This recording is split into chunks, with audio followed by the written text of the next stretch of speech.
So I had a. We are alive. Hello, everyone. Today I have Heather. She has pet service. She's pet owner. She wrote a book. When I met her, I thought that she just does comedy because that's where I met her. But she also wrote a book, and that's why I'm so excited to have this podcast. Thank you so much. Hi, Muad. How are you? Yeah, I'm good. How's everything? Everything's good. Good.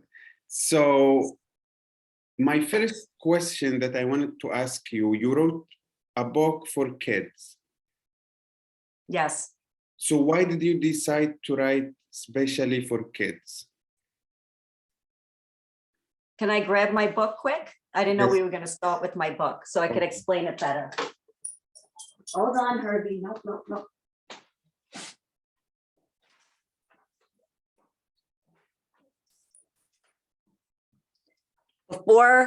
Before we start, I just want to tell everybody that my book, Bullied at the Dog Park, I don't have any copies, so don't order right now from Amazon because we had Hurricane Ida back in October, and I had 5 feet of water in my basement, and it took out all my books along with everything else I owned. Oh So my God. unfortunately, all my books got soaking wet and destroyed.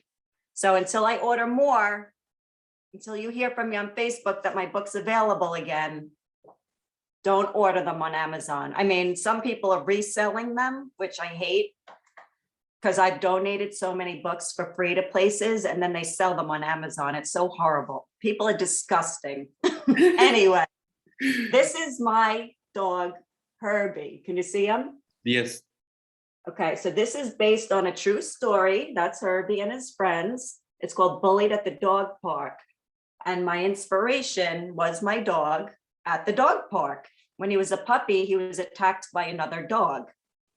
So I came up with the title Bullied at the Dog Park, and I used dog characters, which each one of them has a storyline of how they were bullied in one shape or another.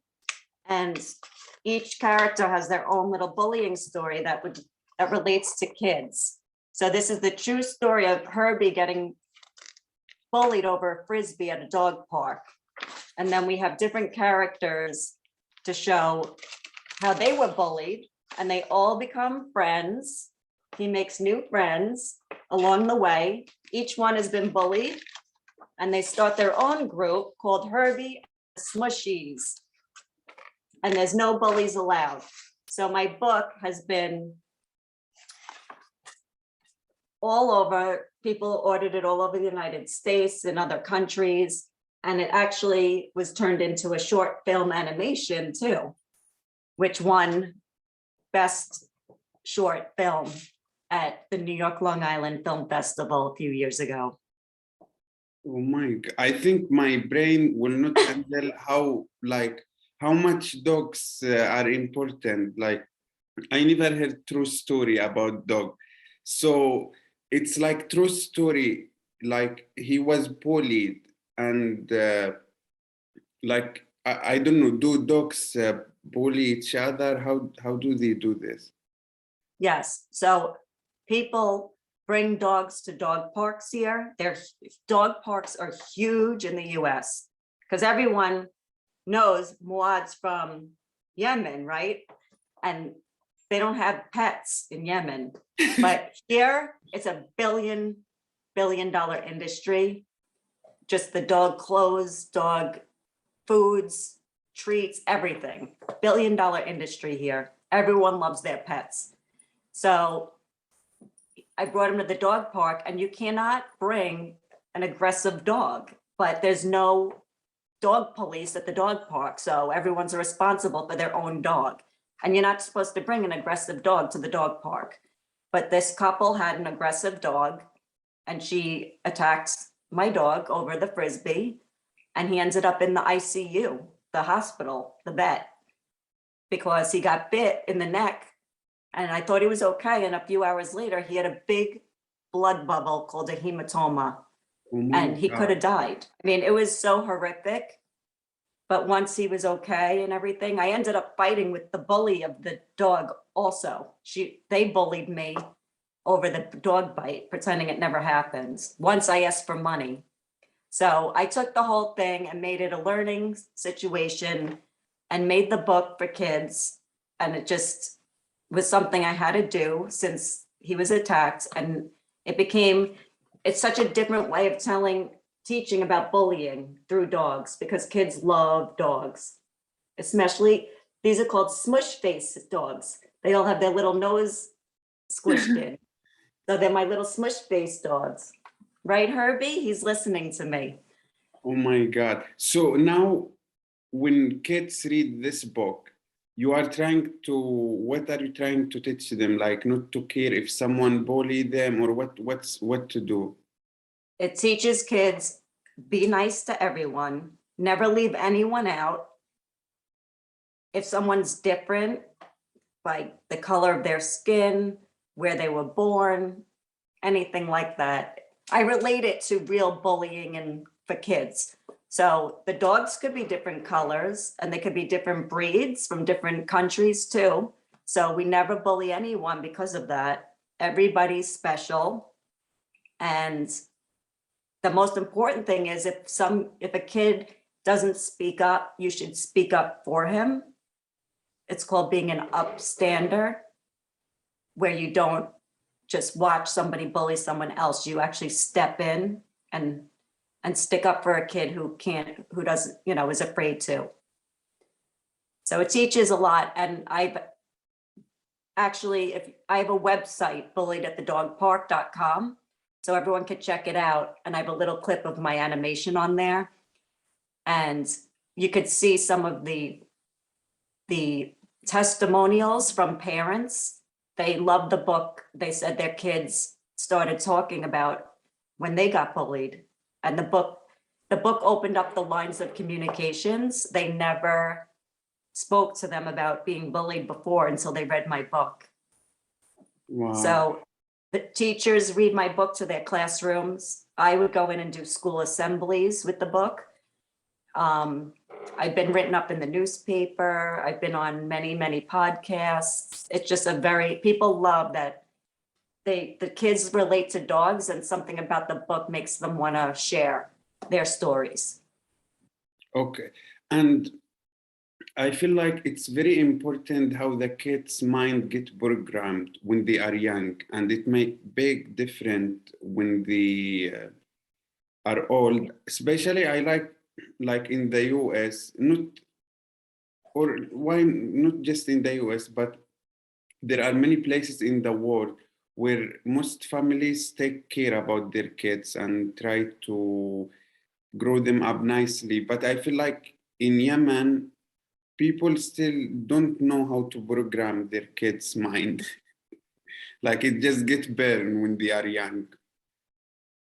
What kind of things do they teach you guys? So, like I would say, like number one, we don't know about dogs or the relationship between people and animals, and they try to teach us to be nice, but I feel like they have the wrong ways. Like they don't have enough information and access to good ways, and like I feel like we just 200 years back from the US. Yes, like my family will never tell me to read your book.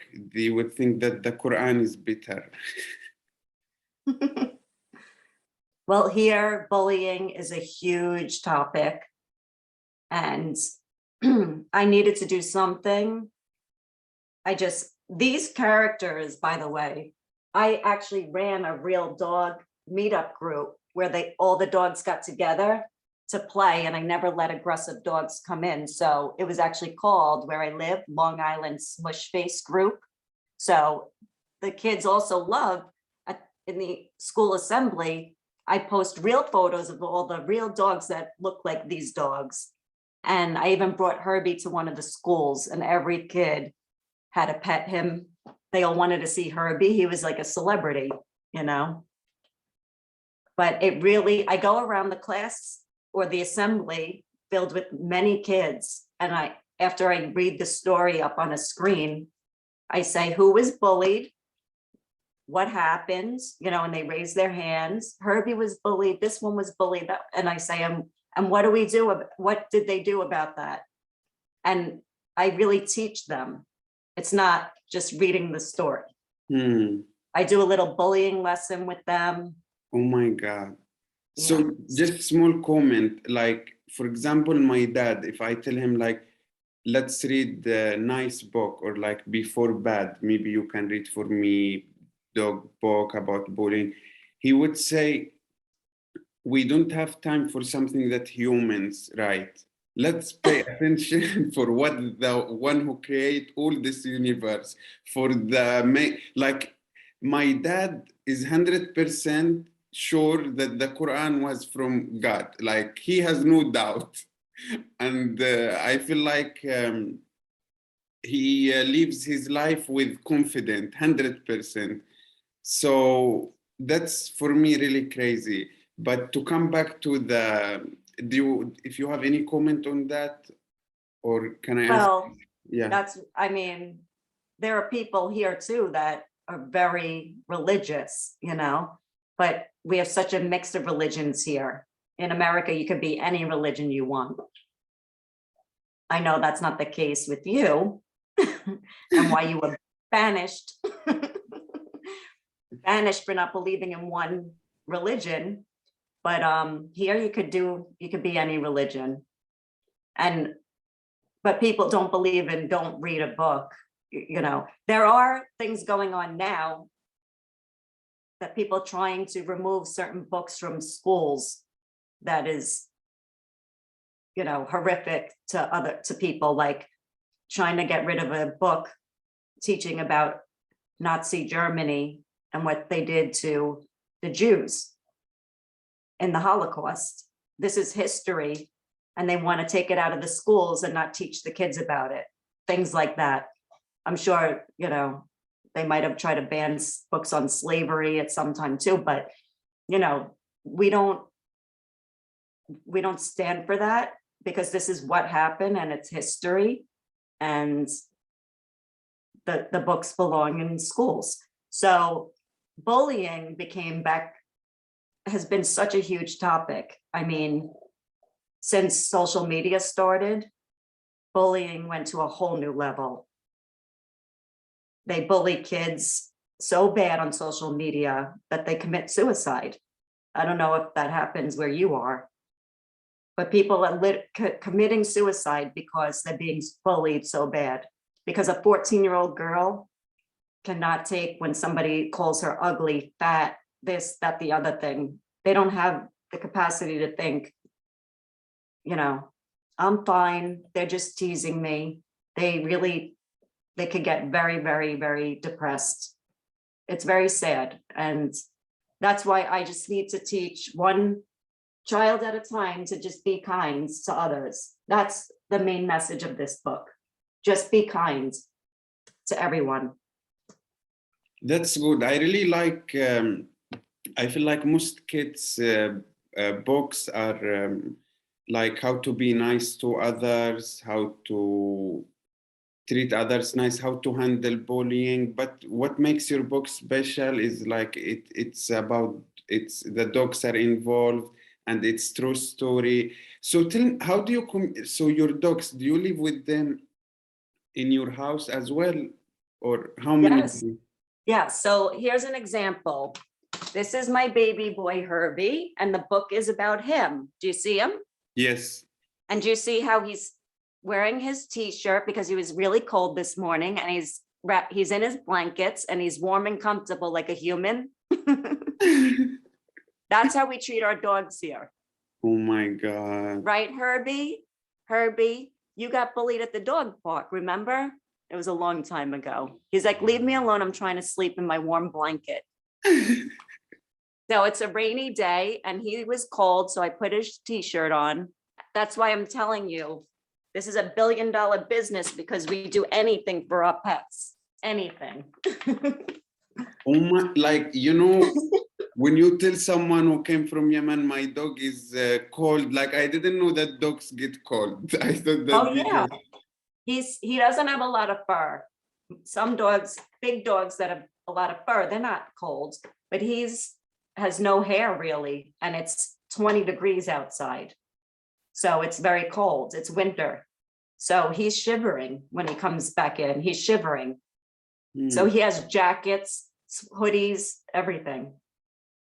And to what extent does he understand you? Like, does he understand some words? Like, can you say, let's go out, let's eat? He understands everything. We have a routine, 12 out, 16 hours of the day, He knows everything from we have to go out, pee pee poo poo, cookie time, pill time, eye drop time, which he hates and he shuts his eye when I try to put drops, because he just had eye surgery. He had cataract surgery. I bet you don't do that for your pets in Yemen. There is no hospital for animals in Yemen. He just had cataract surgery because he's 11 years old and he was blind. And I got him cataract surgery so he could see again, because he was very depressed and banging into things, and it was making him so stressed. So I just wanted him to have eyesight for the rest of his life, which, this breed, most dogs don't live past 14 years old. I mean, that's really the maximum. And he's already 11. So whatever it is, his last few years, I want him to be able to see. So But we have pet insurance. So it paid for most of it. Oh my God. So was it both eyes or one? Both eyes. He was completely blind. He had like, it looked like smoky lenses, like you couldn't see through them. From Just like a old age? human. He From had old real age? humans. Yes, From from old age. humans, what? It's just like human cataract surgery. Humans get the same type of surgery.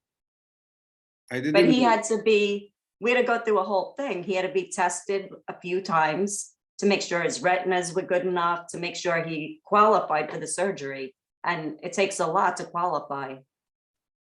So I was so happy he had it, but now it's been a couple of months and I have to put in eye drops all the time. And he sees much better, but he doesn't see at night as well. So he's afraid to go down the stairs. So I carry him. It's like having a baby. It's like having a little old man with 4 legs.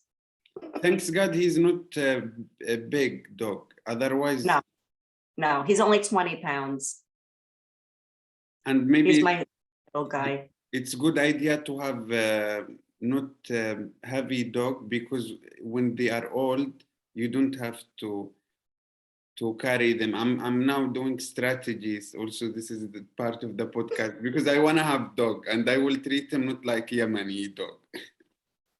Well, as long as if you don't have stairs. So the situation at my house, I don't have, the bedrooms roll upstairs, unfortunately, but most homes, you'll have a bedroom downstairs and it wouldn't be an issue.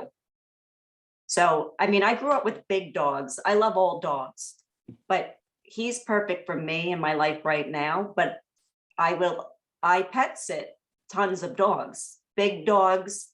I mean, you end up, I get the strength when I have to. Sometimes when I'm pet sitting, the dogs will get into a fight over a treat or a bone. So you always have to separate them, but I have to jump right in. And sometimes I lift a 50-pound dog, which is half my weight. And I have to lift them and carry them. Sometimes one dog didn't want to come in and she was 60 pounds. I had to carry her up my back steps every day, 3 times a day to get her in. And she weighed like more than half of my weight. So you don't need to get a small dog. You could get a big dog. What kind of dog do you like? What kind of dogs I like? I like, I don't even know the names very well, but I like the dogs like German Shepherd, this ones. Like, I don't like the very small one, or the Husky with the blue eyes. Oh my God. Iberian Husky. That's what my ex-husband had when we met, Siberian Husky. Now, those dogs, they have to have a lot of exercise. And if you don't live somewhere with a backyard, I don't know if you can have a backyard, but if you do, and it's fenced in, they know how to climb chain link fences and jump and run away. And they could jump very high, so you need a high fence. I have a 6-foot fence surrounding my whole backyard. That's why I'm able to pet sit a bunch of dogs, and I have a huge yard here. And it's completely fenced in with PVC, not chain link. It's just the white fence. I'll show you. So you understand what I'm saying? See the white fence? Yes. So you get 6 foot like that around your whole backyard. But because these big dogs, they could jump fences and run away. But you know, I wanna have, that's like, I have two different strategy with my girl. So my girl, she tell me you have to enjoy now because it will not come back. But me, I think that I only wanna have dog when I have good amount of money, so I can have the time.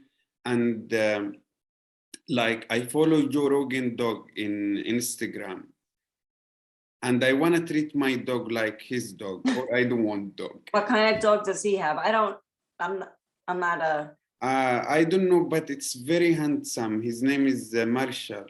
And Let me see. Hold on. I gotta see who you're calling handsome. My dog's the most handsome boy in the world. Joe Rogan's dog. If he only knew how much you talked about him. He's a golden retriever. That's a very, very popular dog here. And they're very sweet and they're very, very friendly and they're great with kids. It's a family dog. Golden retrievers and Labrador retrievers. That's what I grew up with, a black Labrador. And they're great with kids. Very sweet. But I see like, how, like, even in his podcast he talks sometimes like he would take him to the best medicines, like hospitals. I don't know, he buy him shampoos, creams, cares, like it's just. Yeah, Herbie gets baths with special shampoos because he has very sensitive skin. I use sensitive, clear, free laundry detergent. I have to use special laundry detergent with no perfumes or chemicals because of his skin. It gets irritated and he gets so itchy. So I have to like change my whole life for Herbie. It's just so fascinating for me. You know, Heather, I'm gonna tell you this. So my uncle, so there were American people in Yemen, I think the last 4 in Yemen, before like 7 years. And when the problems happened, one of them has dog and he couldn't take it. So he gave it to my uncle. And that dog became psychopath. But nobody know, and nobody even knows until now. Until when I left Yemen and I found out how they treat dogs, I found out that that dog was psychopath. Like, first of all, no more shampoos, or like it was this small dogs with too much hair. So it was different than the dogs in Yemen, but it's like no more shampoos, and every time that dog was hearing the bomb will bark all the time. And there were no love, like communication, like dog, like they would give him leftover, or, you know, chicken legs, like not just legs, what human eats anyway. And that dog start attacking everyone that comes to the house. And my uncle thinks that this dog now he's protecting our house. Anyone? Yes, he is. He absolutely is. That's what he's doing. That's his home and he's protecting the home. But My dog, if Yeah. anyone that comes to my door, the mailmen are very, very afraid of the dogs. Because when they come, they get attacked. They get bit by dogs all the time, and then they'll report your house as a no delivery house. Because a lot of people, if they don't have a front gate, they use electric fences, which means the dog has a collar and the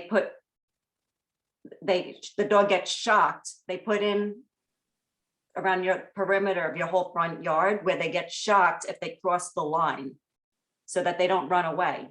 So a lot of the dogs are out front, especially in the spring, summer, fall, and the mailman comes and they bite the mailman because they're protecting their house. Okay, at that point, I would agree. But if I come and you are at the house and you say to your dog, stop, it will be Yeah. fine. Yeah. Right away, he has to just go get a toy and put it in his mouth and he gets so happy. He gets very happy, but I taught him, I also train dogs. I taught him as a puppy that he greets the person at the door. So he goes and gets a toy and he gets all happy, snorting, and he greets them at the door. When I say, it's my friend's here, and he knows all the names of my friends. So he'll get to know the name, and I'll just say, oh, my friend so-and-so's coming, and he tilts his head and he gets all excited and he looks out the window waiting for them until they get here. So I can't tell him too early because he's waiting, crying. Where are they? Where are they?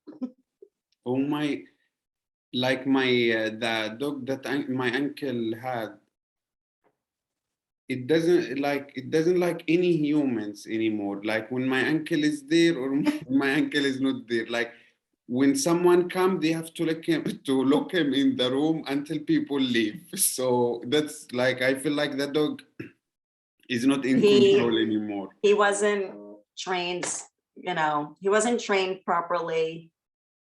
Did your uncle take the dog? Well, you're saying that this isn't a thing in Yemen where people have dogs as pets.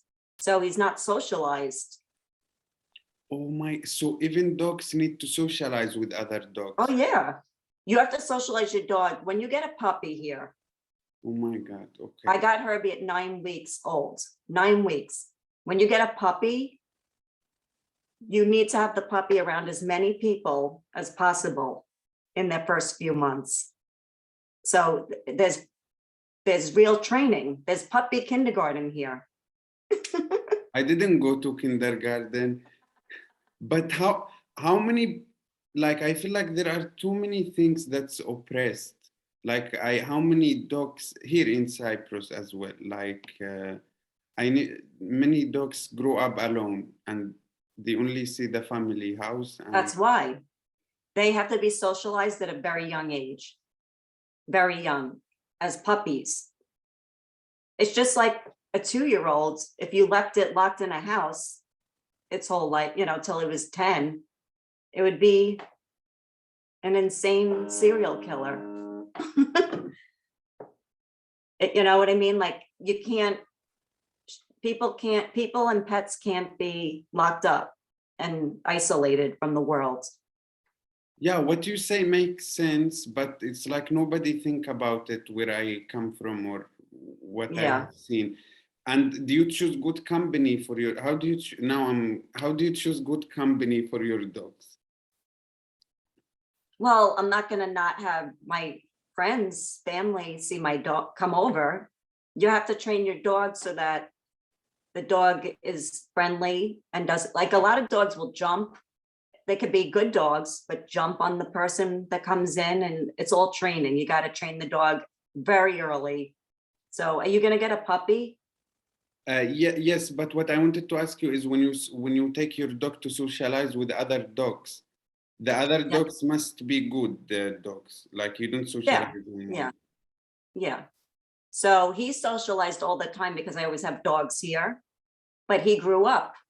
He grew up in the business I owned. He grew up in it. So he was always around new people and dogs all the time. And there was always two dogs could be like people where they just go at it. Like if I'm walking him and another dog's coming, you could tell that they just don't like each other right away and they growl and bark and we're both holding them back on their leashes. Or they just wag their tails and they're so excited and they're happy to see them. And that's why they smell each other's butts. That's how they, what, do you know why they smell each other's butts? No. Because they find out everything about the dog in one sniff of their butt. If they're female, male, everything about them. And they decide if they like them or not. Like scan.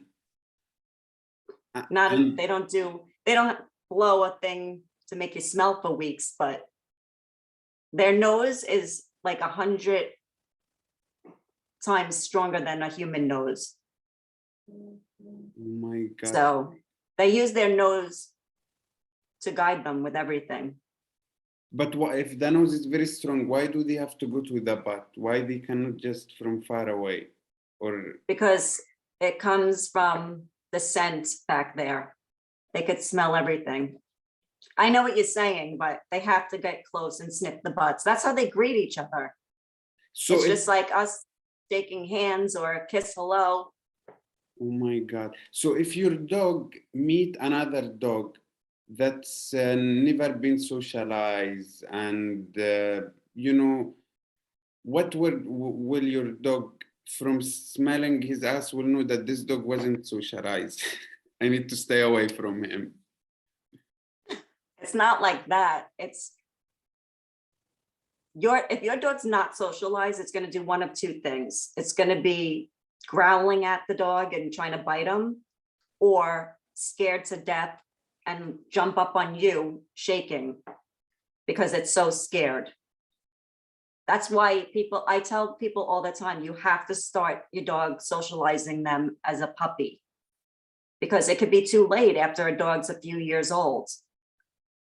They have to be socialized. But this what So they do, you know, have you ever heard of a play date? play date? No. Yes, they plan, so kids have play dates with friends, like parents will say, I'm setting up a play Oh. date with my son or daughter with the kid down the block from school. And the parents call each other, you want to have a play date for them? Yeah. We do this with dogs now. So I have different dogs at my house that I pet sit. And I'll send all the owners, they're away on vacation, and I watch the dogs. And I send them videos and pictures. And I'll say, oh, your dog loves this dog. Like they're attached to the hip. They play the whole time in the backyard. They love each other. So then they're like, oh, give me the owner's number. I have to set up a play date. You're like, Oh. you're like, am I stoned out of my mind? Okay, now, how many you think, let's talk about the US. How many people, what's the percentage of people in the US treats their dog good or bad? It's very high percentage of good, very little bad, because there's laws now. If anybody, only sick people would hit a dog, abuse a dog. Sometimes, you know, people have been caught doing pit bull fights, like underground pit Oh, bull that- fights. Crazy. Yeah, but this is very few people, because no one will tolerate dog abuse. Like I could watch a movie and any person could die and I don't care. If a dog dies or gets hurt, I'm hysterical. But if the person gets shot or killed, I don't care. Just not the dog. That's how we are. Oh my God. So, for example, now everyone in the US that has dog has access to this information that they have to socialize their dog, they have to set date. That's why I'm afraid to stay around the dogs here in Cyprus or when someone is walking with his dog, because they are all depressed. Even here in Cyprus, there is no playground, there is nothing. Yeah, no, you have to, like, so now everything's about being pet friendly.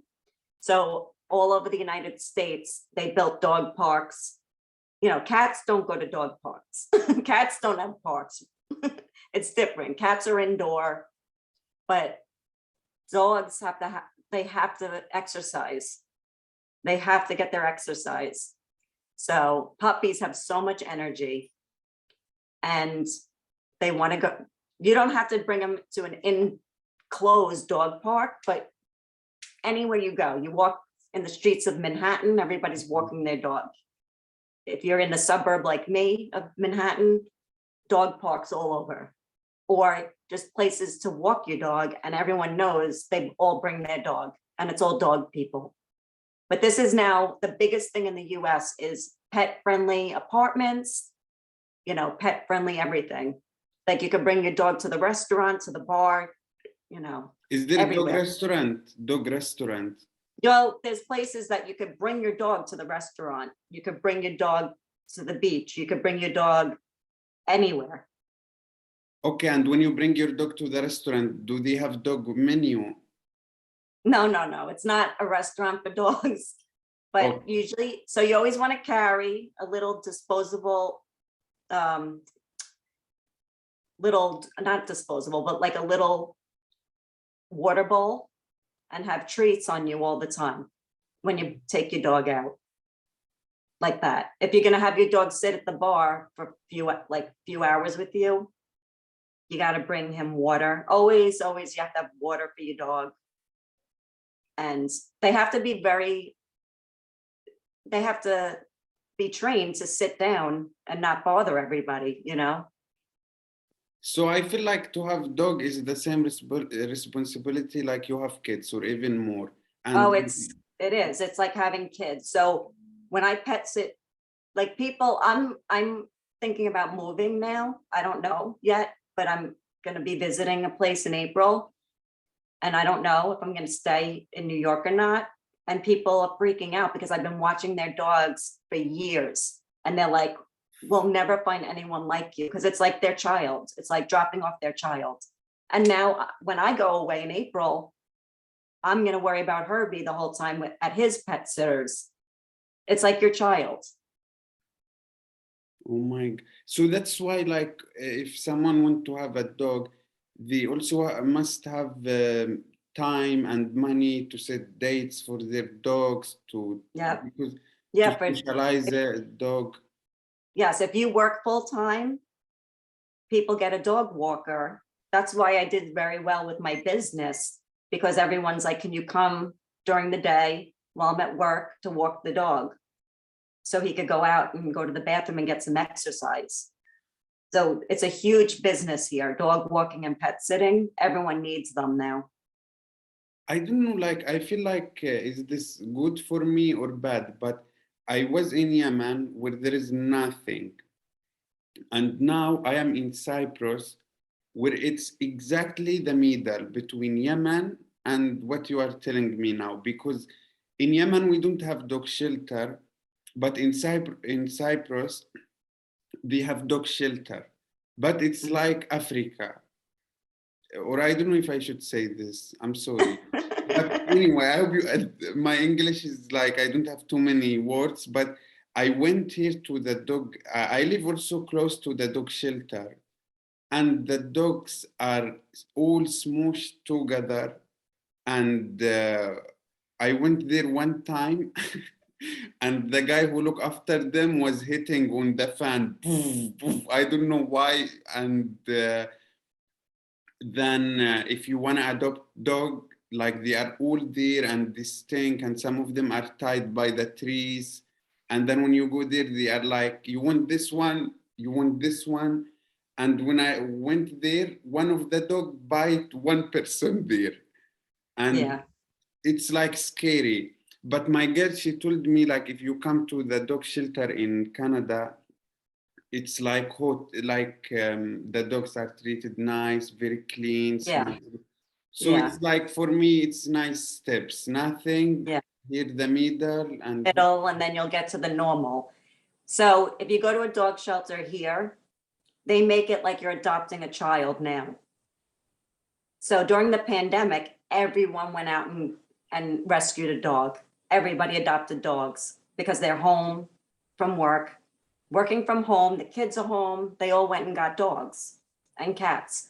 So when you go to the adoption centers, they make sure now that every dog that you are interested in, you have to like come back 3 times. And then the dog goes home with you. They come check on you with the dog for like the first 3 months. This is like adopting a child. They didn't even do this 10 years ago. But now they take it so seriously, and they have to make sure you're a good fit for the dog. They don't just let you adopt any dog. So, and then there could be like 20 families trying to get the same dog, and you have to fill out applications, and there's a whole background check, and they call your friends and they want to know, give us 3 phone numbers so we could ask if you're a good dog owner. So Believe it. I know believe people it. got rejected from adopting a dog. Oh my God. Why? Like, what's one? One family, because they said it's too chaotic in your house with the kids running around and everything, but they were pissed because they're like, it's a puppy. They're like, well, it's just not a right fit for your house. What, did they go to their house and see how their house, or what? Yes, yes, they go and check on you to make sure it's a good fit. And also that you're home, because if you're gonna get a dog, you cannot be gone for 12 hours and leave your dog at home. There's no point of getting one. It's not fair to the dog. So they make sure, well, we need to know, what are you gonna do? Are you gonna have a dog walker? What are you gonna do? You can't have a dog 12 hours at home. So like I said, people care about their dogs more than people here. So I'd rather, if you looked at my refrigerator and you looked at on top of my washing machine, my refrigerator has lettuce, water, and then I'm going to show you. You want to see what it looks like to be a dog owner? Yes, yes. Herbie, I'm going to go get your cookies. You want a cookie, sweetie pie? You want your cookie? Yeah. I'll show you. So that corner has all of Herbie's cookies. So like, here's my refrigerator: protein shakes, lettuce, water. I can't see. Oh, hold on. Can you see? Yes. Okay. And then this is Herbie's whole area. Cookies, dog wipes. It's for his special laundry detergent. This magic.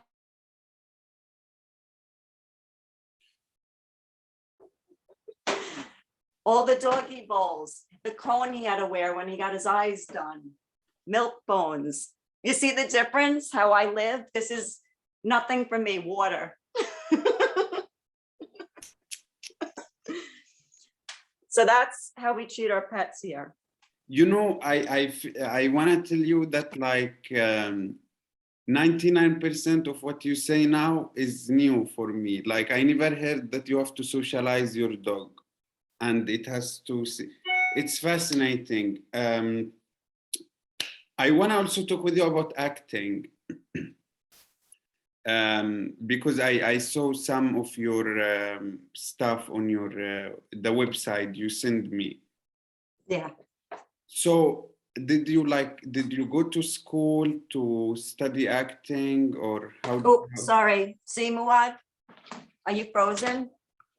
Yes. Are you frozen? Yeah. I told Herbie I was getting him a cookie and I didn't bring it, and now he's barking at me. Oh my God. So let's give And the him. cookie, see, he knew because yes. So I'm getting his cookie. He loves his light bites, low calorie and low fat, or he'll get fat from all the cookies I give him. So he was waiting. He was like, where's my cookie? Oh my God. That's how you treat a dog. And you buy him cookie with low fat and low carbs. And yes, because he's a cookie monster. He eats them all day, and he got fat once in his life, pounds for his little body. And the vet's like, how many milk bones are you giving him a day? I'm like, 9 or 10. She's like, they have 30 calories each. He should only have and she goes, you got to get these the light ones, 10 calories each, low calorie, low fat. So he could have 10 a day. You know, humans in Yemen still don't even know about this sweet and calories. And Are they fat in Yemen or skinny?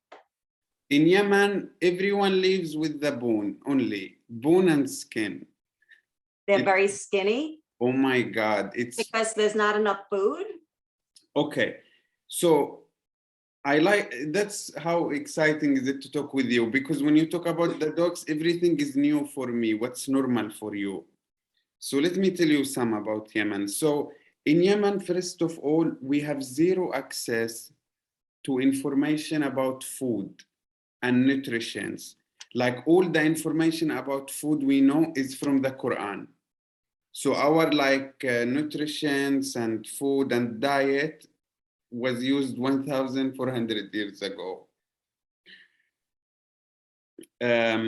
Sweets, that's why like I don't have problem with my teeth. My dad thought that chocolate has pork used on them, and like the prophet didn't. So our chocolate in a way is dates, you know, dates. So that's the only sweet we eat. But the problem in Yemen is it's now people are very poor. So this is one thing, they cannot buy enough food.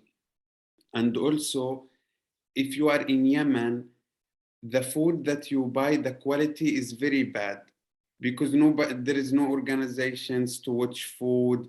There is no a government. So most of the food there is like expired, bad qualities. Also, companies uh, will never make profit to bring stuff to Yemen. Like, for example, to America, there is companies from Sweden, from Europe, from Canada, and also companies there that they sell. But in Yemen, there is no profit for companies to bring any Right, product. so why would that? Yeah, I get it. So only local companies make like stuff that's and also like the eggs. Let's say if you buy eggs in Yemen, it's like I was surprised to see the date of on every egg here in Cyprus. Like they write Yeah, the date, the name of the company, closing. So it's just all these things. Like the life quality is very, very bad. So people are like 99% of Yemenis are skinny. and you know, here in America, we have like a huge obesity rate because people could just eat anything at any time. So a lot of obese, you know what obese means? I found that it's around like 75% to 80%. Yeah. Yes, we have a huge obesity rate, which causes diabetes and heart problems and a lot of problems.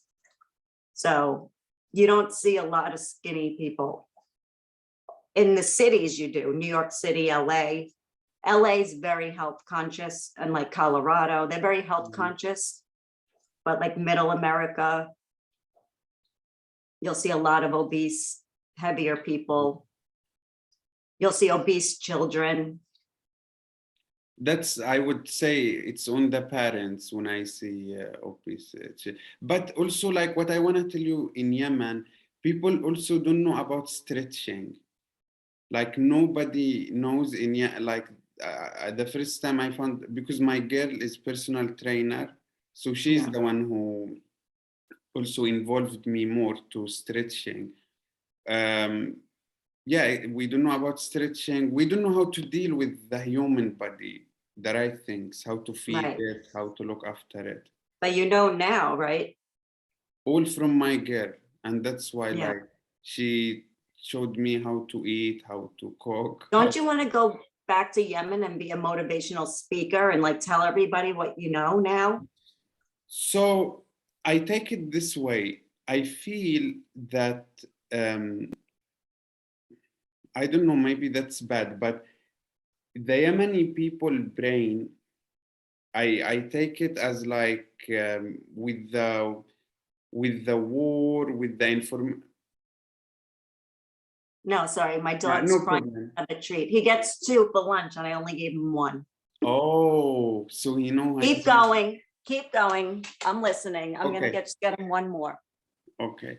So what I wanted to say is that like if I go back to Yemen and if I want to be motivational speaker, for example, they might want to kill me because in Yemen, if you, for example, do comedy or if you do singing, they just start to hate you and they are like you because 100% of people are religious. Yeah, So I feel like I don't know if I want to deal too much with people from Yemen. What do you think? I wouldn't risk your life.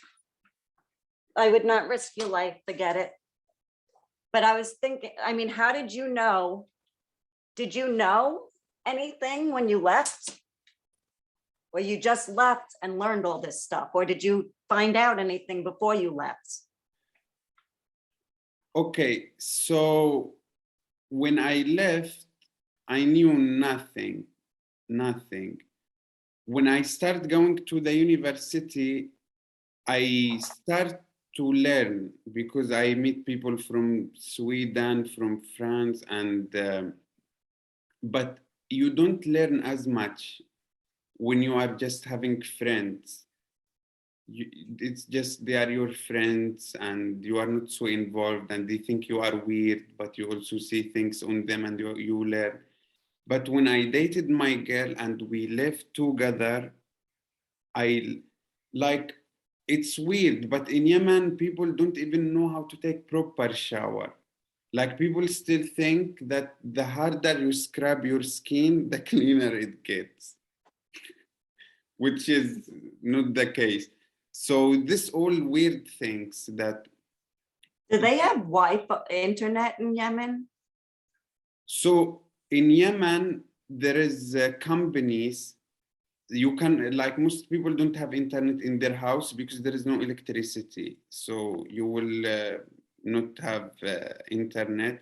So now there is companies that come to the neighborhood and they have one wire and the people in the neighborhood go to the kiosk and buy like paper and that has passport and login for 1 hour. You pay like $2 or something. So people So would do go you, and buy that paper. It's like the entertainment and open it for 1 hour or 2 hours. yeah, but they must, I mean, are they finding out things like, holy shit, I never knew that? When they go for an hour? It's a little bit weird because in Yemen, people think, okay, so Yemen has war with Saudi, not like war. It's like, I feel like it's dirty war. I don't know what's going on. It's politics. But Mhm. Yemeni people, the army is giving them keys for heaven, and they go to war. So imagine, I don't know how to explain to you these people. Like when these people, like you live in America, you have dogs, but there are another people in Yemen who they take their gun, and they are like, I have the key of heaven, and I'm going to war. So I don't know how to explain it more. Do you think they'll ever get with the times? Hello? Oh, I thought you froze. What things get better? What? Did you ask me if things in Yemen will get Yeah, better? do you think they'll ever like get with the times? Like you said, they're like 200 years behind. Do you think they'll ever be modern, learn some modern things? So I think in Yemen, first of all, we need to have freedom of speech. Everyone can say whatever they want. And I think in Yemen, people brain has to change. People ideas has to change. And I think this happen through generations. It cannot even happen within one generation. And you Mhm. never know. And that's why I like to do comedy. because I don't want to go to Yemen and be motivational speaker, because I feel like this generation will kill me. The brain is so burned to a point where I don't think you can even Yeah. deal with them. Yep. But if I am like good comedian and famous, people who is from Yemen and who get into comedy, like they have a little bit, because people in Yemen, like, I didn't know that there is comedy until the age of like 20. Like, I just didn't know that there is people that Yeah. go and speak. So I feel like people who will be a little bit more open to comedy, and then they will know I am from Yemen and they will listen. So I think this is a good way for just to start changing some humans' ideas and brain. But this generation is in a way traumatized. I don't know why, and I don't know what you think about this, but I think psychedelics might help so much people in Oh, Yemen. yeah, they're doing it. They're doing it here now. They do it as therapy and opening up the brain, and it's a big treatment here now. He's gonna go down his steps now. Step, step. 1, 2. Oh, Good boy. See, he's very trained. oh my God. Go get water. Go ahead. He listens to everything I say. He's gonna go get his water now. That's good. So back to psychedelics, I feel like if people, if we know how to use them, because now they are trying to find the right way to use MDMA.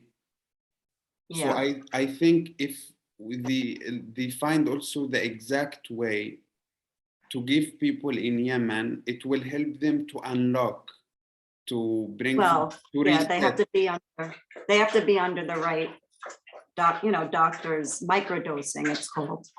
Yes, So they have to, but I mean, you're talking a whole country to brainwash them with psychedelics. I think there has to be a change in the whole country first, like you said, it would be the next generation. It's yeah, just like how, other countries turned democratic. They broke free and became democratic countries. But what happened with freedom of speech here in the States, comedians, if you look at a comedian from back in the day here, what they were able to say and get away with, they can't anymore. Now everyone's so sensitive, you can't say anything as a comedian. It's very hard. You see Joe Rogan is getting in a lot of heat because he said the N word over Yeah. and over and over. You can't say that. And now there's a video going viral that's horrible about him saying he went to a Black area and he said he felt like he was in the Planet of the Apes. That's making fun of Black people, saying they look like apes. He's going to be in, so like, this might end him. You can't say things like that. That's just horrible. And people are trying to get him off, obviously, the podcast, because they are picking every video he's ever done and they're putting it all over. But that came out this morning and it was all over our TV news. And that one, I don't know if he's going to get away. I don't know if he could get away with that one. That one, he went way too far. it's crazy. He's basically calling a bunch of humans and animals, So comedians can't say anything anymore. Like, it used to be that if you look at, who have you watched in the past? Like, have you ever seen George Carlin? The best. I love Yeah. him. No one could talk like that anymore. Nobody. You can't do it because you'll get a death threat now. It's like you insult somebody's race or color or anything, they're gonna come after you. They'll come right after you. They don't care. And what do you think? Like, are you worried if these things will go so far? Or It's horrible because people are getting cancel cultured. It's called canceled. Have you heard of that? Yes. So, everyone's afraid to say things. It's, but like you said, freedom of speech, that's one of our rights as a US citizen. So it's very hard for the entertainment business these days, because the comedians really feel like they can't say anything anymore, especially like Vanessa, who was on last night. She's been a headlining comedian for 30 years. Imagine the jokes she used to be able to say to what she could do now. Oh my God. But what I like about freedom of speech is that, for example, when you start censoring people, like who to say if you can say this or not. So when people have the power to censor people, then like I feel like everyone should be able to hear whatever they want and then they can choose. But when you start to say this, Right. so what do you like? You live in the US and now things are like, I see like big drama. Are you worried? How do you feel like the future will be? And you live in the US. We've just, we're in a time that I've never seen before in my lifetime. And it's scary. We're so divided. And it's pretty scary. You're either a red state or a blue state. That's blue is Democratic, red is Republican, but it's Trumpism, not Republican. There's a difference. So you either, and people have all of a sudden gotten closed-minded to either one, whichever you are. It used to just be, it's okay to be either one. Now it's, people are losing family members and friendships, longtime friendships over it. It's just, you've never seen anything like this. It's scary because you can't say anything. Like you're afraid to speak up what your beliefs are and what you feel. It's very different. It's not with everything. And of course we could still joke around and stuff, but they make fun of on Saturday Night Live. Do you get to watch that? I only watch from America the Joe Rogan podcast. Okay, well, Saturday Night Live is the biggest comedy improv show in the US every Saturday night, and it's comedians doing sketches. You should watch some episodes, but they've made fun of every president. Every president, somebody comes on and dresses like them and talks exactly like them and impersonates them, and they do jokes. Right now, they're making fun of Biden every week. And when Trump was in, they made fun of Trump. And when Bush was our president, they made fun of Bush. They just make fun of everybody. But now, the next day, it's on the news, what they did on Saturday Night Live, who they made fun of, what they say. It's different. Wow. You used to just be able to make fun of anyone and everyone just laughed and no one cared. Is it on Netflix, this Saturday show, or in Saturday Night Live? I can tell you where you could see it. Hold on. Hold on, Herbie. 1 minute, 1 minute. Where can I watch Saturday Night Live? You could watch it on Hulu, is an American television YouTube, show that first aired in or 1979. Amazon Prime. Nice. Hulu, YouTube, or Amazon Prime.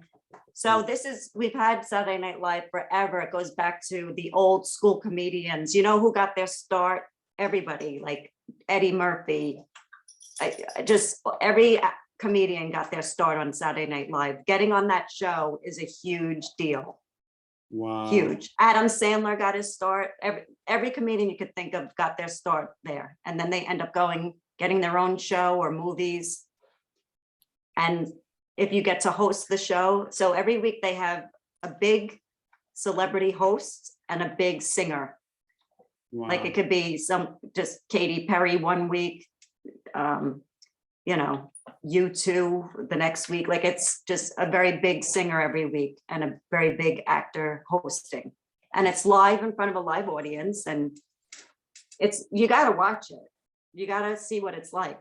And, you know, to audition, you have to have like 5 characters, and you have to be able to impersonate presidents and different, not just presidents. They're making fun of all the congressmen, like Ted Cruz and a lot of other people.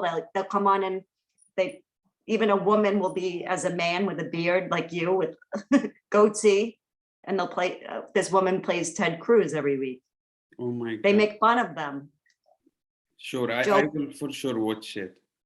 So Alec Baldwin, who's in this whole mess now with that woman getting killed on set, so sad. He played Trump for 4 years. So they make fun of the presidents. And it's still, now they are getting a little bit bothered by the news when they do fun of Joe Biden, yes? They don't, it's hard because there's not a lot to make fun of him. They just make fun of like that he's old, boring, sleepy. There's not much. He's not like a good president to make fun of. There's not much on him. Yeah. Besides that he's an old man, that he's sleeping, that he's, so what they do is they take real news and they act it out and make it funny. I think you'll really enjoy it. You got to watch it. I mean, Saturday Night Live is the staple. Yeah, I will watch it after we are done. I also wanted to tell you that, like, if, for example, if I had back surgery and you never had it, I will have more information and how it feels than how you do, even if there is a big age gap. And what I want to say with this is the war in Yemen. So in a way, I experienced how to live normal life, and then when things get screwed. And I feel it's the same, like in Yemen, like people start having different opinions, families start to be divided, exactly, and then friends start to get divided, and then they meet, fighting, everyone, like, I feel like people have so much complicated lives, and they keep thinking, and then it affects everyone. And what makes me think about it is after that, the losses and the damages that happen are, like I told you, I cannot even get a legal certificate because of the situation. So it just scares me. I don't know how long you want to be with me for more, how long? Yeah, well, we don't want it too long or no one's going to watch. But because if you want to say something about this, and I want to talk with you a little bit about acting, because I'm so hold on enjoying. Hold on one sec, because I got to plug in my iPad. It's going to die.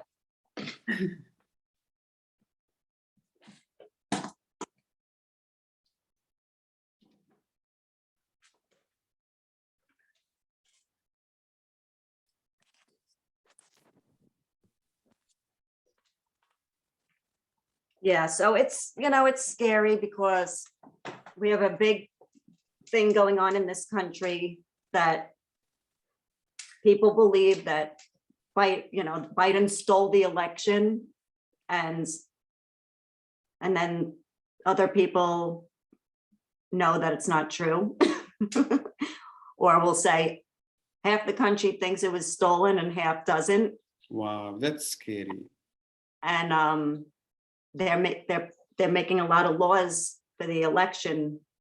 We have a big one coming up in November. It's called the Midterm Elections, where it's all senators and congressmen, because that the House of Representatives and the Senate, they vote on everything the president does. The president really doesn't have much authority. Like, you think the president is the one who makes all the decisions. They're not. Everything they want to do, like Biden tried to pass so many things and they stop him because the Senate will say no. We're not passing it. Oh my. So people don't realize that the president doesn't have that much power. It's the congressman and the Senate. They have to pass every bill and law. So if they don't pass with a majority vote, he can't do anything. Yeah, I got you. So- But what my concern is, if things got messed up, like avoiding things to go that way, it's worth it. Like I know. you need to do everything you can do, not to lose control or not to get people divided like this. Like this things has to stop, and there should, like, you should do anything to stop this. It's worth it to do anything. Well, and COVID has divided the country too. And because they made it political. Yes. They didn't make it, they don't think it's a worldwide pandemic. People just think, you're not going to tell me to wear a mask and you're not going to tell me to put a vaccine in my arm. And then the other people saying, you know, what's wrong with you? Get the vaccine and wear a mask. You're going to affect my life. You could kill me and my family if you don't do it. So it's become completely political. It's not science and the health and science anymore. It's just political. You just see what's happening in Canada right now, right?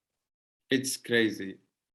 Even they say that the president is out the country. It's I'm sure he is, because they are just taking over. I mean, they're pretty much clearing it, most of it up, but people are petrified to go out of their house.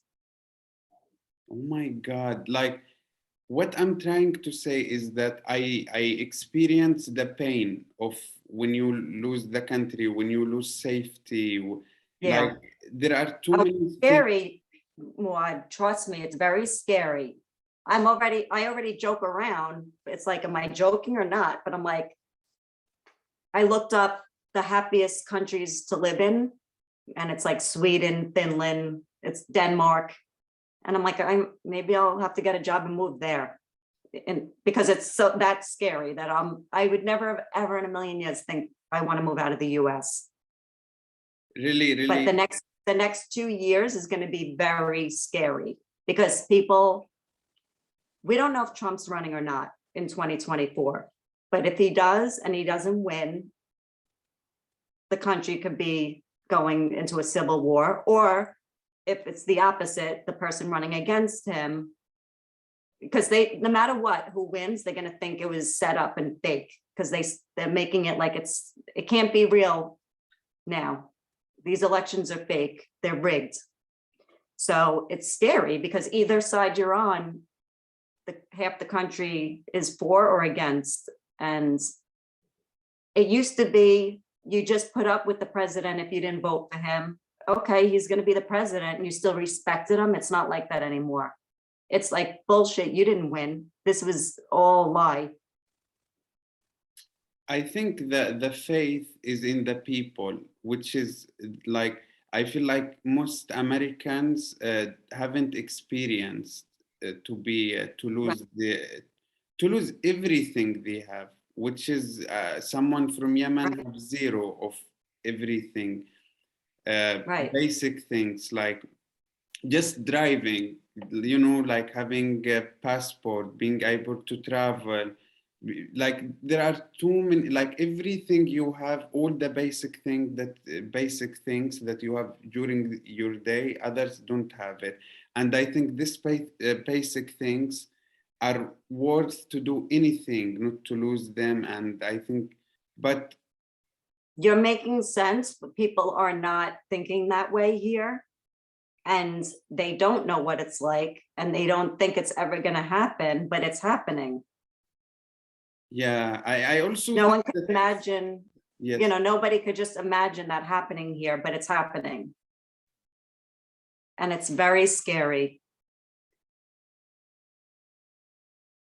Because we have to see what's going to happen in the next election in November, which is the Congress and the Senate, and then 2 years later for the next president. it's scary. Yeah, it's scary. Also, I think people like, I feel like when you are having happy life, happy wife, happy kids, happy dogs, it makes it also different. And some people also they have depressed life, or they don't know how to figure themselves out, and then they can affect everyone. So I just wish the best, because I want, that's where I'm going. It's like I know. wherever I When you, go. so what is your plan? Canada first, then the US? Yes, so now I'm going to Canada, which is, you never know what's going to happen, but I want to do comedy there. I want to see how it is. But I What part of do Canada? Toronto. Okay, so that's like New York. It's pretty there though, like clean, very clean, cobblestone streets, you know. So that's why I don't want to make Well, plans, because I don't know how I will feel when I'm there. yeah, Toronto's like the New York of Canada. And then you're just right there. You're so close to New York. Toronto's nothing. It's like a less than an hour flight from New York. Wow. Yeah, Yeah. let's see. I'm very excited. So But Toronto's like the closest you're gonna get to the States, I think. that's cool. You know, Yeah, like and it's we will see. yeah. So when are you going there? So, like, my lawyer told me that it will take around like 1 year, and now it's around 3 months are gone. So hopefully it will even like 8 months, 7 months, 6 months, depend about the immigration. You Yeah. never know. But I'm pretty Do happy you think here. we should be doing a whole new video? Why? That's more fun, that we got like so deep into politics and things and how's the scary worlds. No, I think it's okay. I love just letting it be, and it was very interesting to talk with you about it. Let's talk about acting now. So, and then we can. So, did you do acting classes?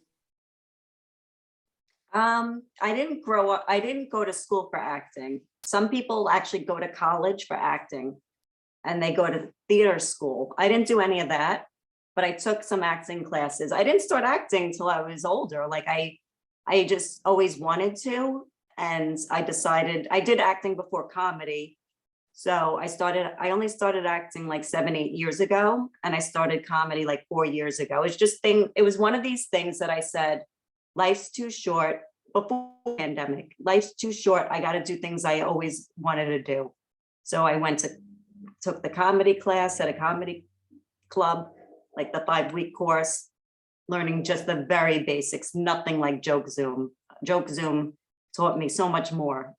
And then same thing with acting classes. You don't really learn from an acting class. They could teach you how to look in the light, how to look in the camera, how to stand in your mark, things like that, but you can't really learn. You have to do it.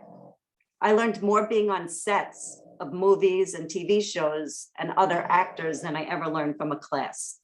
So it's just like comedy, you know. I know you have to learn how to really tell a joke the right way, but once you do, and people have different styles, and you just watch a lot of comedians live and on TV, and you see what works, and you kind of get your own style. It's all same thing, like you learn from experience. Okay, but so what you are saying is that if someone want to be a comedian and actor, they don't need classes. They just have to go to open mics and just keep practicing. Well, they need the basics. Like I learned, like how you learned on Joke Zoom how to really write a real joke. Mm-hmm. You know, like you need to know the basics, of course, for everything, but you don't have to spend tons of money on comedy schools and acting schools, but you want to go learn the basics. Like I wouldn't have known getting on set what certain things meant like action and, because you have to know everything when you get on set. So just simple things like action, but it's not until after they say it and then do the thing. And action. You don't talk before that thing goes down, just little things. And then you learn more and more on every set. Every set's different, but the basics are the same, just like with comedy. And I'm still learning every day with both. You're always learning. You mean with acting and comedy? I think Yeah. even there is no certain place where you are like, I'm good now. You can always. Never. No, never. Because it's always, you're always growing and learning, always. So what you love about acting? I love, I love, like, to me, it's just playing somebody else and having fun with it. If with comedy and acting, you have to have fun because you could get so nervous going to auditions or going to do a set on stage, and you have to just remember it's just you're having fun. And acting, it's so easy to just say, just for example, if my line in a show was, my dog is very sick, I don't know what to do. And I could like overact it, like, I don't know what to do, my dog is so sick. You have to really just be normal, like people, you could overact and you just really have to be like, my boy is not feeling well and I have to get on the bed, and like it's very easy to be like, oh, my dog is so sick. Oh my God. And it's really just being you in the character. And once I learned that, it clicked and I liked acting so much better. But in the beginning, I was trying to be the character and I see it seems so fake. Like, hi, how are you? It's hard. Do you understand what I'm saying? But it's really like, hey, how are you? Like normal. But I just love it. It's so much fun. But there's still very long days. You could be on set for 14 hours, doing the same take over and over and over. But there's just nothing like it, being on a set of a movie and watching how they make it. Because you're learning so much, not just about being an actor, being the director, being the producer, like all the different roles, the crew members, everything everyone's doing all at once, everything that's happening around you. I just love all that action. But what is it that like even people who are so famous with like acting and comedy, they are like, I don't know how did it happen to me. Like some people were even better than me. So like what would Yep. you say to someone that's also starting, not to do mistakes and just to have Well, more luck? things are so different now. It's, sadly, it's really more about, like, you'll see comedians getting Netflix specials that aren't funny. And then there'll be people that you think are so funny, why don't they have one? And it's because of their social media following. It was never like this. Even when I first started acting, let's say like 8 years ago, it didn't have, I get submissions for different acting roles. You could join all these websites and get submissions for different roles. And it says must have at least 10,000 followers on Instagram to even apply for the acting role. Must have a viral video, because now they think if you have a lot of followers, maybe the movie will get a lot of people to buy it, to go see it. So they don't want you unless you're a big name or you have a lot of followers. Wow. So even the most talented people won't get anywhere if they don't have a big following. So you have to create your own followers. Yes, and it takes a lot of time. You have to do it all day. It's a full-time job. So I could apply for a role and they could be like, they'll say, oh, no, we want this one because she's a TikTok star or YouTube channel, has a lot of followers. So you never know why you don't get an audition, why you don't get a role. You don't ever know. But they're saying these days, if you don't have a following, a big following, you're not getting anything, basically. But how to grow them? Because you say it's everyday work. How to grow It your is. followers? So like on Twitter and Instagram and TikTok, you have to constantly put photos and videos up. But not only that, you have to follow everybody else and like their stuff, or they won't follow you back. It's a whole full-time job. They have a job called social media manager. There's so many of those jobs now because people know they need it for their business, for my children's book. I had to start doing Facebook pages and everything on and have a website. You have to be out there and you have to have a lot of followers. And I don't have that many because it's a full-time job and I don't have time for that.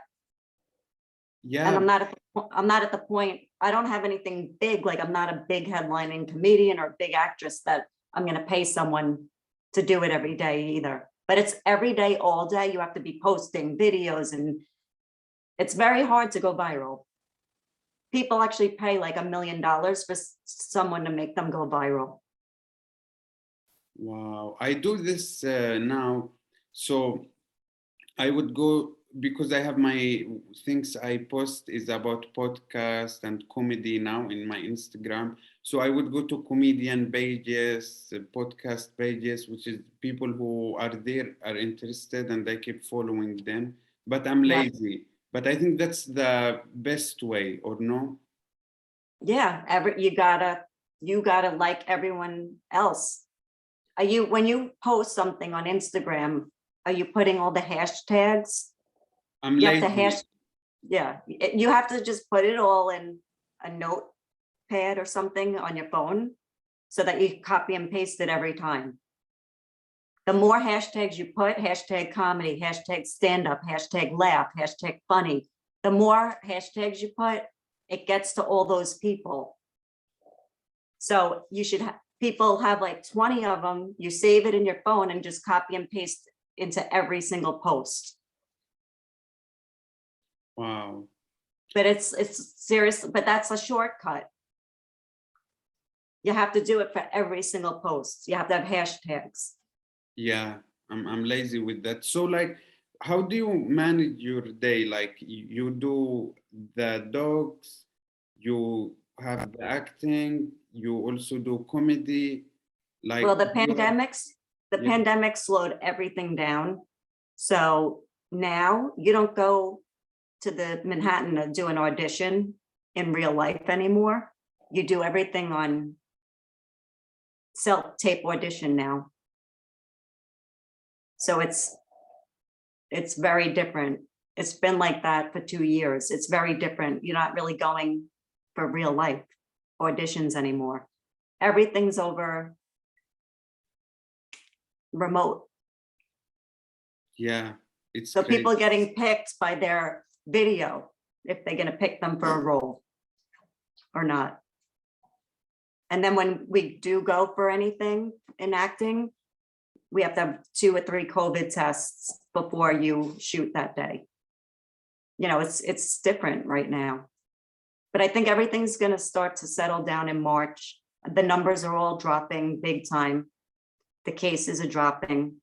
And they even already took away mask mandates in school mid-March in a lot of places. So it's gonna feel normal again. Hopefully. And in like a normal life, do you like say, okay, today for comedy, tomorrow for acting, today I will, or how do you do your schedule? It depends, you know, my goal is to be a TV host. So I'm trying, so I like to host. I had my own show. You might have saw on Hanging Out with Heather. You might have saw on YouTube. I had my own show at this production house in Long Island, but it shut down. So I miss that so much and I want to do that again. So I would love to host something like even on like a Netflix streaming service, but a show, a game show, something fun, or interview people. That's what I love the most is hosting. So I'd rather be a host on TV. That's why I like to host comedy shows. It's just about the hosting. I love the hosting part about it. That's why I host my SOS mic every week. You know, I love that. So that's what I want to do. That's good. I host my mic, and what I love is to make people feel good. So every Yeah. comedian, before I bring them up, I would like exaggerate so much. And some people, they would say like, I'm depressed or I feel like a loser until I come and he bring me up. Yeah. So that makes me feel so good. And I loved your, the one I watched on YouTube when you did for the fighting. I don't know what they fight. But also I love how you are so cute, and that's what makes it special. You are, especially when they teach you how to do them, you are so cute. I'm like, I watched it 3 times. Yeah, and I have to say, I forgot I forgot those moves. I need a refresher course.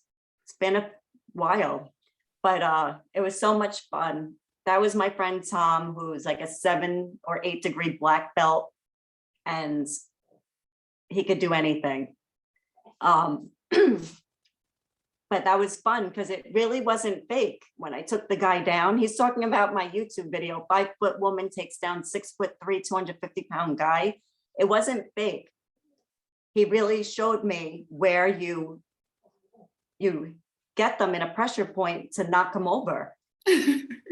And it wasn't fake. I really did it. That's why I was like, yay. I But couldn't now believe I could do it. you forgot it, or now you watch the video to remember? I gotta watch the video to remember because it's been a long time. That was like 5 years ago, that video. It's been a long time. Every woman should take a self-defense class. I'm a big advocate for that. Every woman needs a self-defense class. Yeah, I think, have you ever involved yourself with jujitsu? That was jujitsu. Oh, that was, so I think Yeah. that's the best. Yeah. But I don't want to be, I took it for a few months just to learn basics, but when it gets to the point where you're actually fighting each other, I don't want to be fighting somebody. I don't want to get hit and stuff. And I was like, I can't get hit. I'm trying to do acting roles and host the show. So I didn't want to get beat up because people were getting very injured there, you know, but they don't care. They're like, yeah, I broke my back, but I'll be back next week. I'll be back soon. You could get very injured doing it. I think that's what I learned, that when you do any sport, you should be so smart. You should work with your mind and try to learn. Like even when you go to fighting sport, it's not about fighting and how tough you are. And you need to not tax your system for the long term. You need to keep your body. Well, how we've been here for 1 hour and 41 minutes. But why not go 2 hours at this point? The 2-hour super special. Did you see anything else on my acting site? My reel, it's called Your Acting Reel, where I was in a commercial, a dental commercial. I did Yes. some modeling pictures. Yes. By the way, you mentioned modeling. I'm a big fan of you. I think you look so beautiful, and I'm also so happy that like you are in my podcast. Like I have so attractive people in my podcast. Who was so far as the most attractive person that's been on your podcast? You. Yay! I don't even have to think about it. Yay! You say that to everyone, I'm sure. No, you can check them. I don't know. They are so long. But I really mean it. Like, you look so good, even from when we meet in Joke Zoom and everywhere. You are one of Thank my favorites. You know, I've always took pride in taking care of myself and just trying to exercise, be healthy, stay out of the sun, which I didn't do when I was younger. We all sunbathed at the beach growing up, but the last like 8 or 9 years, I wear a beach hat. To keep my skin. That's how you stay young here. You stay out of the sun, you drink lots of water, you exercise, you de-stress, whatever you do to de-stress, exercise, meditate, just laugh. Laugh is the best medicine, and have good relationships with people. Be good to everybody and have good friendships and good relationships. So I think with all that, and you balance your life, not too much work, not too much play, you'll have a good life. Yeah, that's what I'm trying to do. So I work out every day, and now if I don't go to the gym, I feel like stressed. So it's like routine, and it becomes so Yes. easy to go. Yeah. And I don't go under the sun. I use creams, and Yeah. I Yeah. go. Sunblock. Sorry? Sunblock. Yeah. And I do Zooms, like, it's crazy. I work online, and I can even open 2 windows to watch work. And I will do every day up to 6 Zooms, 5 Zooms. So when I go to bed, the last Zoom, my stomach hurt from laughing. And Yeah. I'm so happy. So I feel so lucky to be involved in those Zoom and have the online job. Isn't it the best? I mean, there's nothing like it. No matter how tired I am and I don't want to do it on a Sunday night, as soon as I get on, I'm so happy when I do my mic. Yeah, I almost host every day now. An open mic. It's good. It's Yeah. so good for you to do that. I did a lot in the beginning, at the beginning of the pandemic. We were on I did it 6 days a week. This is before he did 6 a.m. here, because I don't do 6 a.m. But he used to do like 12 p.m. every day and a couple at 8 p.m. Eastern. So we were on 6 days a week I was one of the original people. Me, Helene, Bruce, Donna, Ziggy. We were like the first group to start. And we've been on it for 2 years. It's amazing. It's going to be 2 years in March. It's crazy. So I did all the 6 day a week stuff, and I did open mics every day because, Rob had a 90-day challenge a few times. Did you ever do that where you had to do a Zoom every day for 90 days? I do. You might have came 5. after that. Like, since I started doing comedy, I do Zooms every day. So I win. Yeah. So you've won 5 times? No, I haven't been in it, but I okay. feel like I won. But if you're in it, you got to put it on his website. Each one you do, you have to put the name of it and the link. Oh. I don't think he has one running now, but I don't get to go on as much as I used to, unfortunately. I'd like to do more, but I can't do 6 a.m.s and I can't do, I'm usually trying to get on every Saturday at 12, but it's hard for me to do the nighttime and the early morning. But I will always try to go at least once a week. As long as he has it, I will always still be a part of it. I love it. And we made so many friends that I actually met from Zoom across the country that have come to New York, and we met them in person, and we took them out to open mics and shows and met for lunch, met for dinner. It's incredible how much we've met people. and made friends just from Joke Zoom and from Zoom mics. Like I met at least 5 people this past fall that came from California. Regina came from Kansas. Like my friend Alice Alice is always on my mic every week. She came from California. We met for lunch. It's, it's great meeting the people in real life. So I can't wait to meet you in real life. Yeah, it's going to be so special. Jay, Jay. And Jay came. She's the best. Like I contact with her on Zooms, like we have our private Zooms the most, because she laughs for everything I say.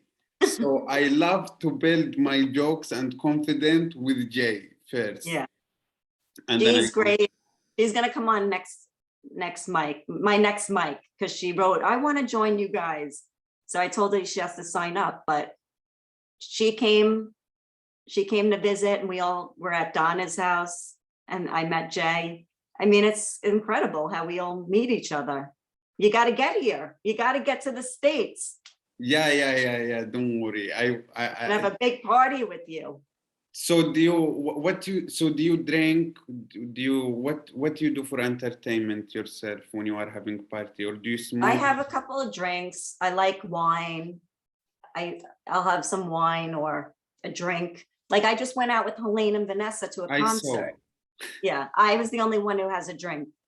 They don't drink, but it doesn't matter. They still had the greatest time. But and I don't drink a lot. And I'm a tiny, so I'm a lightweight, and it only takes me 1 drink. And I was so buzzed, 1 drink.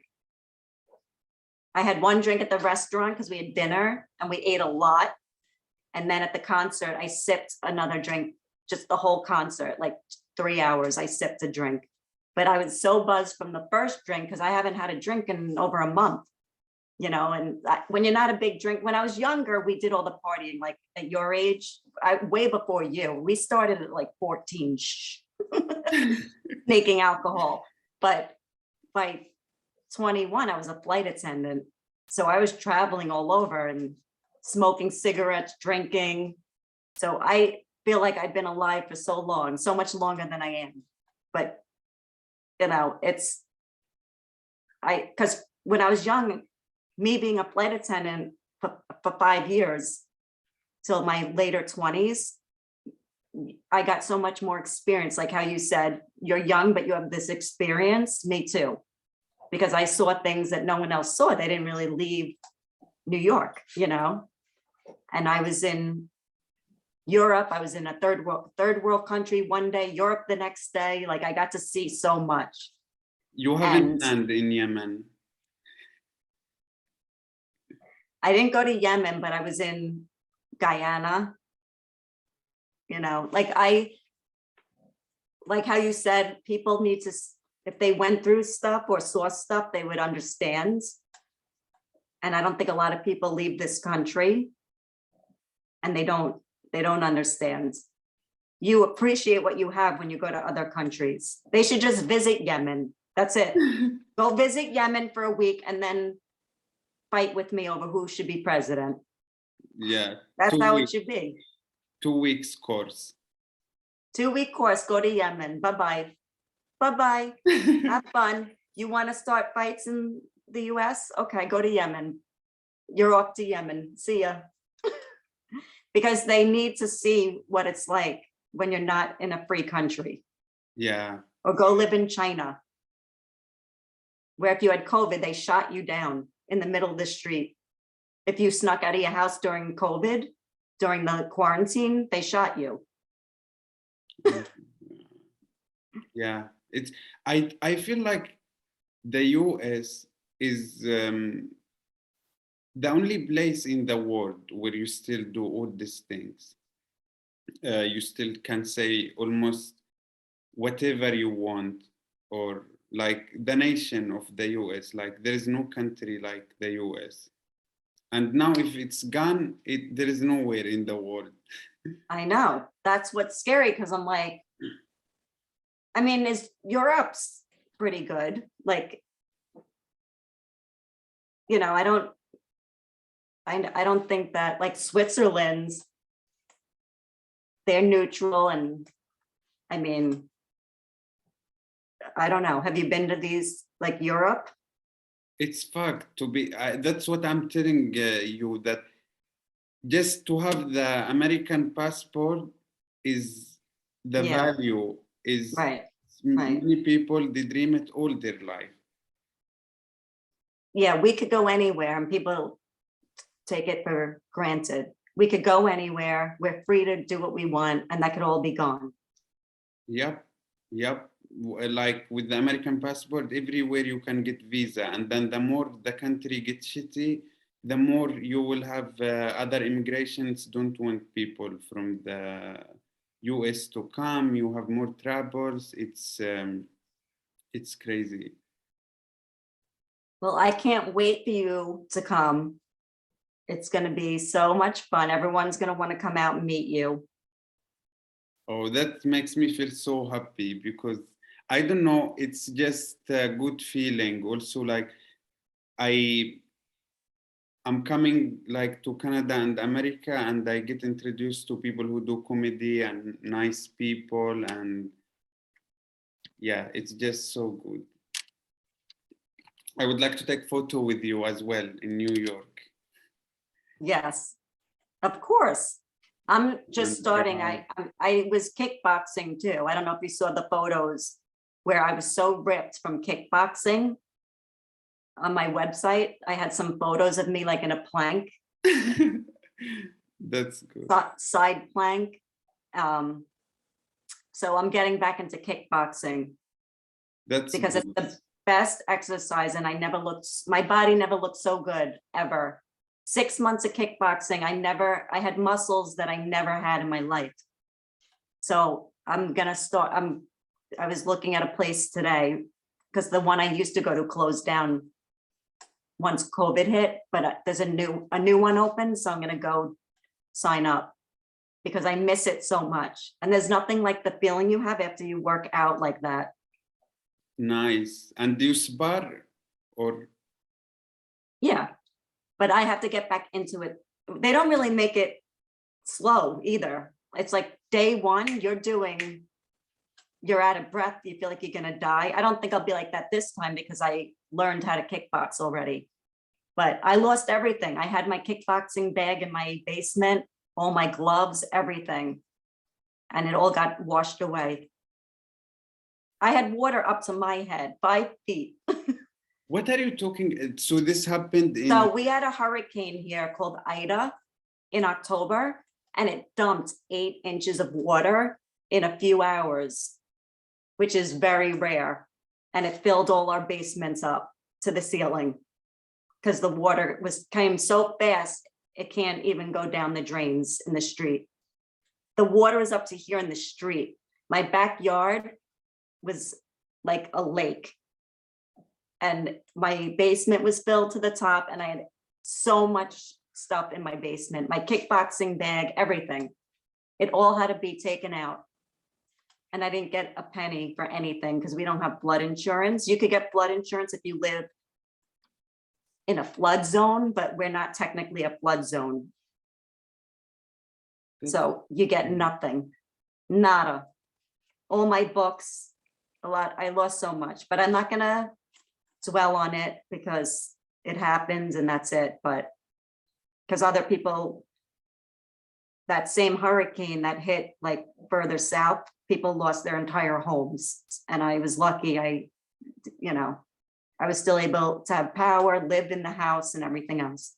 Oh, So I don't, you are up where you live. yeah, the basement's downstairs. And I walked down the step and I was like, I'll show you pictures, how crazy it was. So all my stuff was floating in the water on top. Oh my God. And you got to just throw it away right away because it becomes mold. Oh my God. I had to get a new car. We all had to get new cars. The cars were floating around the block, like around the block, they were floating. Here, my neighbor was smart enough. He found welcome mats that we put out in the front door, well, like a welcome mat, you know what I mean? No. We have like we'll put a mat in front of the door, Yes, outside.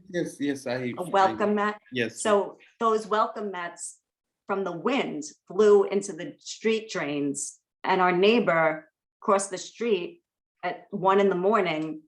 in like 3 feet of water, he went into the drain and pulled out the welcome mats that came from everyone's houses, blocking the drain. If he didn't do that, our cars would have been floating down the street too. But around the block, they were floating. Everyone lost their car. I had 3 feet of water in my car. So it was nuts. I had to get a new car, you know, new everything. But nobody think about moving from No, everybody cleaned out their basements, did what they had to do. It was a lot of work, and that was it. Some people just finished their basement.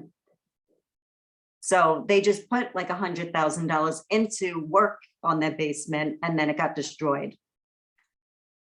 So it's even worse. I felt bad for those neighbors. They're like, I just finished my basement. Wow, that's crazy. But, you know, there's worse things. People's houses every day, there's hurricanes, tornadoes, like where houses are just gone. And I was like, I still have a home. I still have power, and it's just stuff. That's how you have to look at it. I'm alive, I'm healthy, everything's good. Knock on wood. Yeah, that's good. And when your books will be again for sale? I'm trying to find a cheaper printer for the book, because they're very expensive, because they're very nice. It's Helene calling me. They're very nice hardcover books. So they're expensive. When you do hardcover, very expensive. But I needed it to be like a traditional children's book. Like when I grew up, we had hardcover books, not soft cover. Nice. So they're expensive to print. I have to just shop around. Right now, everything's so expensive. Inflation is really high right now. Everything is overpriced because of all our products are like stuck. People are ordering so much stuff online since the pandemic that everything's stuck in ships and out in cargo ships and in the containers. They don't have enough people and enough time to get things to people. So even our grocery store shelves are very light. Not that we don't have food, trust me, we have every food you can imagine, but we don't have produce coming in. We don't have things coming in. So right now, it's really high to get things. So everything just costing a lot more right now. Mm-hmm. But do you have it online or audio record? What? Your book? What? No, it's not. I didn't do that with the book because it was more money to make an ebook. I might do that eventually, but I didn't want that. I just wanted a traditional book. I didn't make it audible. Okay, because sometimes I like when I'm working out or doing anything to listen to books on audio. Yeah, I know. Yeah. I mean, because this is only a children's book. It's only a 10-minute read. So it's really not worth doing an audio book. Like you mean 10 minutes to read all the book? Yeah. That's cool. Yeah, it's only a children's book. So kids have but now adults do too. Very low, short attention spans. So you don't want it to be too long. But now we as adults have an 11-second attention span now because of electronics. It's like, oh, Facebook, Instagram, Google, email. We can't concentrate anymore on anything. Yeah, that's true. It's just crazy. Everything is crazy, Heather. What can we do? That's why let's just do comedy and I gotta go and eat my breakfast now. Yes, I gotta work out and exercise, and I gotta go walk my dog. Oh, and really, I wanna like again thank you so much for just being so beautiful in the podcast. I appreciate this so much, and you are always too nice to me, and you make me feel good all the time. And thank you for giving me like almost 2 hours of your time. I'm just so thankful for you, Heather. Thank you so much. You too. You have no idea what you bring to everybody. You make us laugh so hard. And sadly, it's because of the way you lived your life. And to us, it's funny. You're making it funny in jokes, but to us, it's like crazy. And you make it funny. That's why we laugh, not because you grew up like that. But like I said, we should be sending some people over there to see what it's like. For what they would be, they don't know what they have here. And I love when people like you, and I have friends from other countries that came here. They're like, you guys, do you have any idea what you have here? My friends are from Venezuela, and that happened to them. They were this rich country, everything was happy and great, and that happened to them. Their electricity could just be turned off for days. All of a sudden, they just have military in the streets. I mean, it just happens. Yeah. Well, So, hopefully things will be fine. And also, like, yeah. there are nice people like you, so things will be. Yes, I'm going to rule the world. Thank you so much. All right, so you're going to make a YouTube link? So I will put it on YouTube, on, yes, I told you, on Instagram and on my Facebook. That's what I do. Okay. So send me the link when it's ready. Okay, maybe I can post it today because I'm just so happy to have you and I cannot wait to publish it. Okay. Okay. All right. Have a Thank great you. day. Thank I'll you see so you much. soon. Bye-bye. Bye-bye.